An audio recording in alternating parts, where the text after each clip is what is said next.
outsiders looking at the Oregon football program might look at this and say, lose Jordan Birch. Derek Harmon, going to be a high-level draft pick. Jamari Caldwell, you lose those guys, well, Oregon's defensive line is going to regress, right?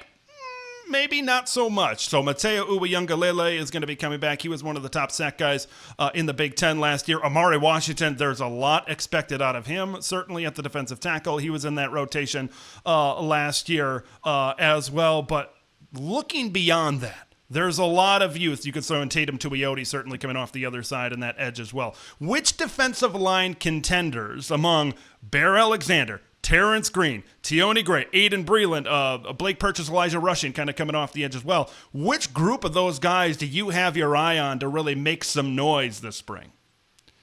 All of them. I like that. It's a lazy answer. Yeah, no. I think Amari Washington, for starters, is going to be a monster this year. Yeah. I know he was out there. People saw him, but kind of overshadowed by Caldwell and Derek Harmon, respectively so. I think he's going to be a monster this year. And I will say this, Oregon basically only went into the transfer portal at defensive line and got one guy, Bear Alexander, as we know, right? Bear Alexander's like a perfect situation for Dan Lanning. The guy has every NFL trait that you'd ever want.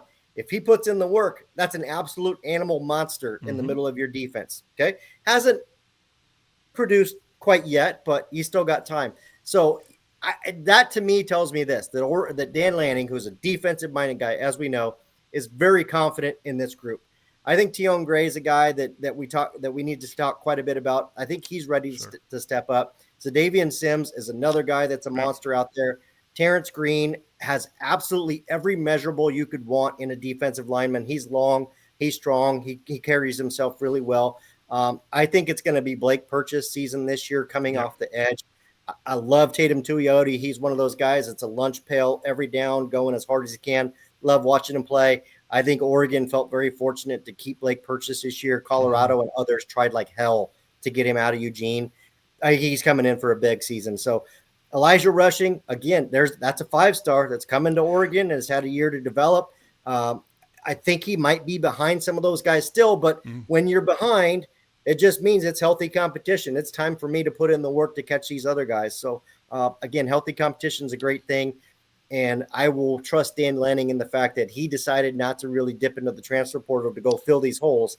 He clearly sees that he's got what it takes on the roster, and I'm really excited to see this group come together. There's some folks out there saying that this might be one of the deepest rooms. One of the best rooms is this defensive line room right now. Quick, finishing up the defensive line, that only transfer that you talked about, Bear Alexander.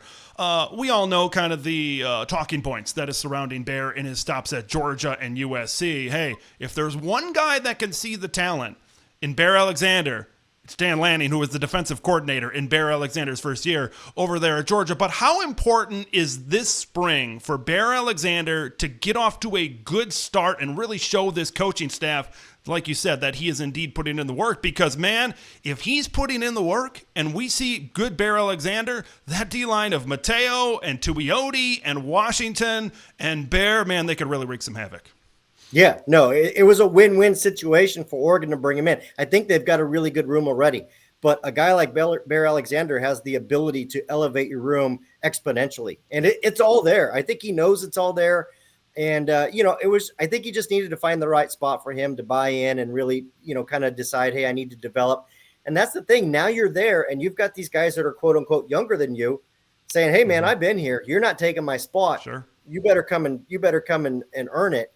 And, so far the returns on Barry Alexander have been very positive. I know there's been some social media posts from him, and you look at him, you're like, damn, that's a monster. I mean, that dude is a monster. So I'm with you. I think in terms of depth, 1, 2, 3 across the board, Oregon's got a lot of depth. I realize that it's somewhat unproven, but again, you're talking about Dan Lanning has clearly seen enough in practices day in and day out to say, I don't need a bunch of guys. I'll just take this Barry Alexander guy. And if he works himself into a first-round NFLer, we're good. Gone are two pretty good offensive tackles. Josh Connerly might be a first-round draft pick. Johnny Cornelius on the other side as well. You could have as much as 3 transfers, new plug-and-play guys coming in to this offensive line, but Do you think, are there any dark horses that could maybe challenge some of these guys? The Janoris Wilsons, Doug Utu, and Zaire Addison are two really good true freshmen this year. Kawika Rogers. Do you think that they are dark horses? Can they challenge the Emmanuel Preynots? Can they challenge the Alex Harkeys, the Isaiah Worlds? There's been a lot of really good things said about Isaiah World and Emmanuel Preynot. Yeah, I think those three transfers that you mentioned, Preynon and Harkey and World coming in, more than likely you're going to see those guys probably with the first unit when Oregon rolls out on the football field in the fall. But that's not to say that the other guys don't get a lot of run. And I think that, one thing we saw last year, Oregon really struggled with depth on the offensive line. A couple injuries came up.